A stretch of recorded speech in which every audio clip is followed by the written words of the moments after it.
Now, there's an interesting guy too, though, because everyone's pointing at Greenway. Obviously, the comments are just delightful, I'm sure, in your world, Seth. But man, the only reason that I'm afraid of this is because of like true shuffle in the locker room from a leadership perspective. But is Marcus Foligno the perfect guy that you could get a boatload for this time of year from a contender, send him off? Because again, we know that last year, that's a career year. That's not going to be repeated. It's never going to happen. Is this the norm? No, this is probably the opposite end of the spectrum, but he's not getting any younger. He's playing a physical game. Again, the leadership qualities would really hurt to lose, especially when we basically are staring right in the face at Dumba being gone.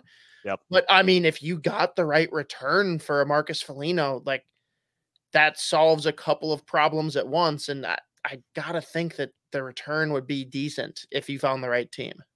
Some sort of scoring, somebody who can score. and here's the thing too, is we've seen the Freddie Gaudreau, Jordon Greenway, Brandon Duhaime line put together for 6 games now, I think it is. They haven't been scored on.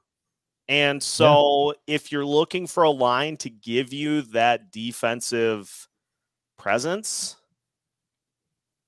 those 3 have been able to do it. And it's not like they're lighting the world on fire offensively, but they're bringing some good things defensively. And so it's a numbers game at this point.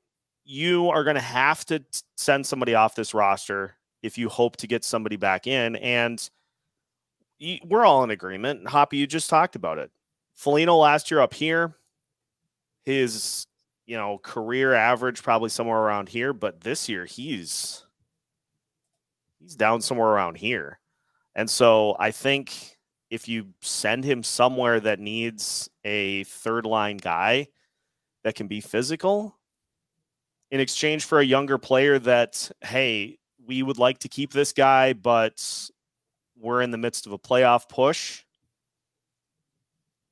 maybe he ends up going to said contender to help them out. Dude, at this point, like, does he really have to be that much younger? Like, if we're talking hockey trade, flip him for someone 29, 30 as well, if you can, who just can fucking score. Yeah, it literally, like, and the point about Beckman on that third line, I think we're at the same point with that third line or that second line wing as we have been with the first line center. Is you just need like a bare baseline performance in order to help those other 2 guys. You're not asking for, you don't need Nathan McKinnon out there because those guys have been able to do what they do in spite of whoever's been on that line. If you just get somebody that can just give you a little bit offensively, I think that line's going to take off. It's a big if, but yes.